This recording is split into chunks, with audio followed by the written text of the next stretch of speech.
Hey, what's up guys? This is Anthony from Anthony's Customs, and for this review, we are looking at the SH Figuarts Dragon Ball Z MAJIN BUU, aka Evil MAJIN BUU, or Super BUU. You can call it any of those names, they're all acceptable.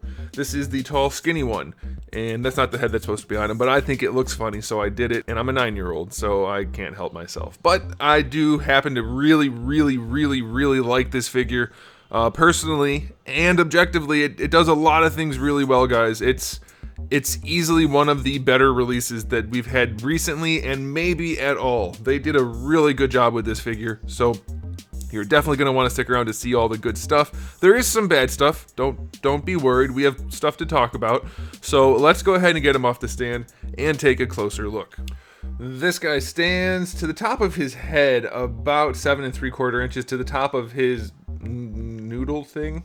I don't know what that's called, 8.5, give or take, and that's gonna make him just about, let's say, 19.5, and then closer to 21.5. Again, that's give or take, and that's mostly with him straight up and down, so that should give you a good estimate for size. And just for a quick comparison, I'll have some photos at the end so you can see a little bit more, but let me go ahead and grab Goku and you can see the size. This guy is surprisingly tall. I mean, I know he's supposed to be big, but I wasn't expecting him to make him this big. And this is with them standing right next to each other on the surface. I'm not holding them. Goku comes up to his biceps. He is a big boy, and I like that. Out of context, that's gonna... No, never mind. We'll just leave it. I should cut that out. I'm not gonna cut that out. Okay, so let's go ahead and dive into the aesthetic on this guy. They did a really good job with BUU, the first one, Fat BUU. Maybe could have used a little bit better placed shading because they did do some shading on the pink. This one, as far as I can tell, has no shading on the pink. I don't absolutely hate it because we do get a decent paint job everywhere else. You know, obviously a little bit of shading goes a long way, and I always prefer that, but it's not absolutely essential. Dang cat hair. You know, somebody commented the other day on one of my videos, you don't need shading because light casts shadows. Yeah, okay, so tell every artist in the world that shading shouldn't exist on a 3D object. That's not how it works. In fact, the smaller the things are, the less noticeable shadows cast are, and they need shading to accentuate them. Plus, we're talking about comic book characters and anime characters and things that are specifically supposed to look a certain way. Whatever. Shading is definitely a beneficial thing. Luckily, we do have some on his pants.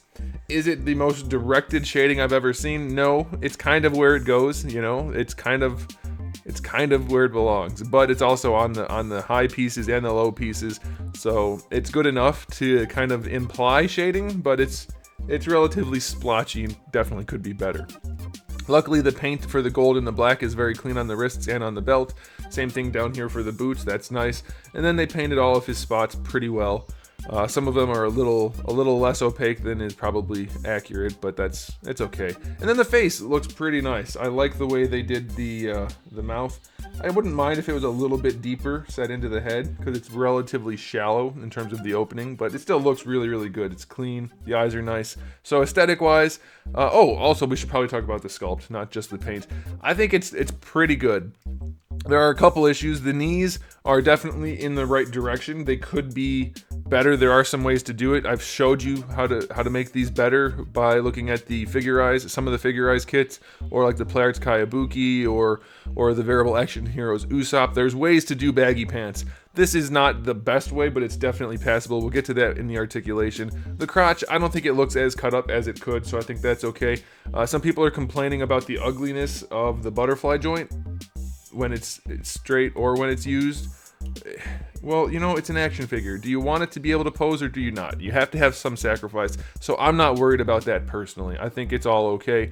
So as far as I'm concerned, the aesthetics on this guy, 9 out of 10. I like it. I like it a lot, especially once it's posed. This guy is an appealing looking figure on the shelf for sure. Now, as far as accessories go, we kind of have a lot. We have 3 different heads for him. We have the open mouth smiling head that comes on him in the package. We have the frowny face head, and then we have the wide open mouth head, and they all look fantabulous. They're all very good. We do get another head for Fat BUU, which you saw in the beginning of the video, and that's pretty cool because we also get the energy effect for his noodle on top of his head, and that's nice. I'm glad we got that. It's much better to give you an accessory for an existing figure rather than to give you an accessory for a figure that doesn't exist. Hasbro, flounder head. Doesn't make any sense. But we also get some hands too. So we have the 2 fist hands, we have 1 pointing finger hand, 1 curled finger hand, 2 relaxed hands, and then 2 wide open hands. It's not the most accessories in the world. It'll do 8 out of 10. I like that we got the BUU head with it. So 8 out of 10. That's good. All right, time for the articulation.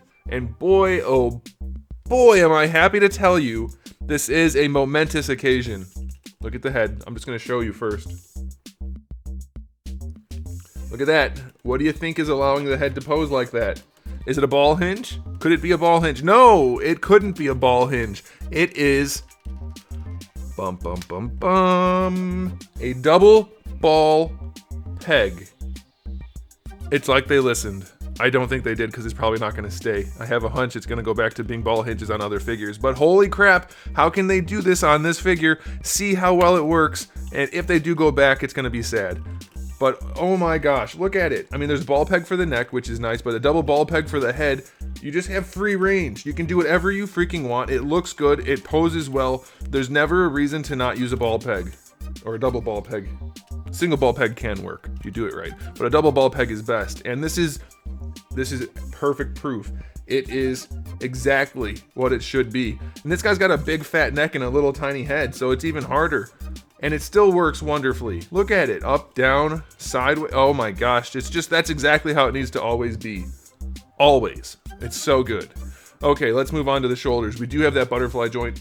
You could argue that it's too ugly. That's a preferential thing for me. I'd rather it pose well than we've been getting butterfly joints that don't really do anything lately. This one does. You can bring the arm all the way out and across the chest. Like, that is really helpful. Is it ugly? Yeah, butterfly joints typically are because you run out of space inside. That's why this is flat. Could they have done better? Maybe.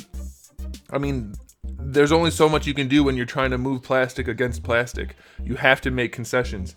So yes, it is relatively ugly, especially when it's all the way open, but it is highly functional. You can decide for yourself what's beneficial to you and make your decision from that. All I can do is give you the objective information. I can tell you, for me personally, I like this. I might prefer a slightly more compromised design, but I don't think this is especially ugly, especially if you don't crank it all the way open. I think it's fine. So just even like that is pretty good. So I like it, but you can decide for yourself if it's good for you. We do have a ball peg connecting the shoulder to the butterfly, which is standard. Ball hinge, shoulder, look at that, works wonderfully. Gorgeous, love that. So much better than the capped ball hinge. This is the integral ball hinge and it works great. Bicep swivel right there. Double jointed elbow works really nicely. Could be a little less mechanical looking, but it's pretty good. I'll take it. We do get a swivel for the gauntlet, which is really nice. I was really worried they weren't going to do that, but they did. And then for the wrists themselves, I'll pop it off so you can see, we have a single ball peg. It doesn't really afford that much range because the hands are really big and they do go inside the gauntlet. It's going to be mostly for swiveling, but you can get, I mean, there's still posability in there to be had, so that's pretty good. Diaphragm joint, we have a ball peg at the top, which lets it rotate and lean around. Can't lean too much side to side unless you kind of rotate it too and lean it to the side. But then we also have a hinge that's in there connected to that ball peg that allows him to do this. 90 degrees worth of abdominal crunching, which is fantastic as long as you don't look at it from the back. So again, this is going to be one of those things where it's up to you to decide what's important to you. I think it's really fantastic to get that kind of a crunch. So if you want to do some really cool kicks or some poses that are specifically needed, or that specifically need a crunch like that, you're fine. And as long as you don't look at the back, even from the side, it's not too bad. So for me, I like it. I don't mind that kind of gapping when it's highly functional, and it is. So I appreciate that. On the other hand, it doesn't lean back very far at all, so if you need that, you're not going to get it. You just have another ball peg down here at the lower abdomen.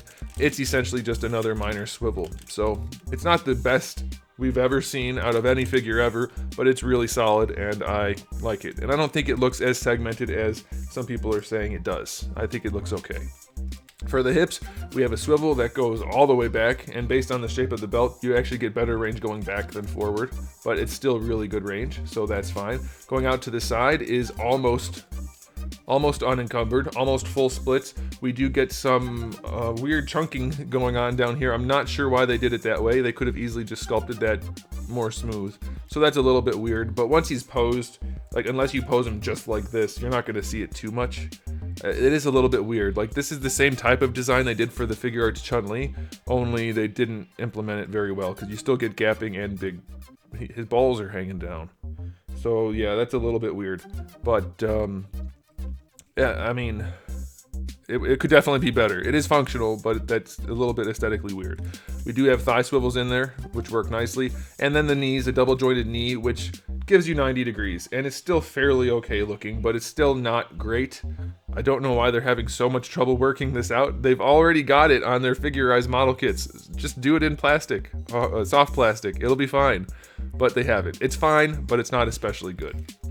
And then lastly, for the ankles, we have a double ball peg, which is the weakest part of the figure. The ankles don't function very well. That's as far forward as they go, or as far back as they go, depending on how you want to count it. And that's as far forward as they go, or back, depending on how you want to figure it. So very limited. As far as the ankle rocker goes, you can lean it a little bit, which is okay. Like, it's not terrible. You know, you can get the legs out to there and still keep the feet flat. So it's not bad. It's just definitely not as good as it could be. And when you get a toe hinge, which is pretty much useless because it's so tiny and soft. So is it a perfect figure? Definitely not. Is it a really fun to pose and good looking figure with some really exceptional engineering in some places? Yes. And that just goes to show exceptional engineering can be as basic as a double ball peg, and it's perfectly functional. So articulation wise, this guy's gonna get an 8 out of 10. Ankles could definitely be better. And then in the torso, we probably could get a little bit better range out of that lower abdominal section. And then also for the knees. So there are some issues, but still it's really solid. So lots of things very good about this figure. A few things not so good, but I don't think they're that bad. And you can decide for yourself, really, but now you've got the information to do that. So I'm gonna give it a final verdict of... I'm gonna say 9 out of 10. 9 out of 10. And I should let you guys know, I'm not an especially big BUU fan. Like, of the villains, he's not my favorite. I think Frieza is by far a better villain. I like Cell more than BUU. I like the character design of BUU, but I don't like, fictionally speaking, I don't like his character, if that makes any sense. So I'm not biased towards BUU at all. I just happen to really enjoy this figure. I think they did a really good job with him.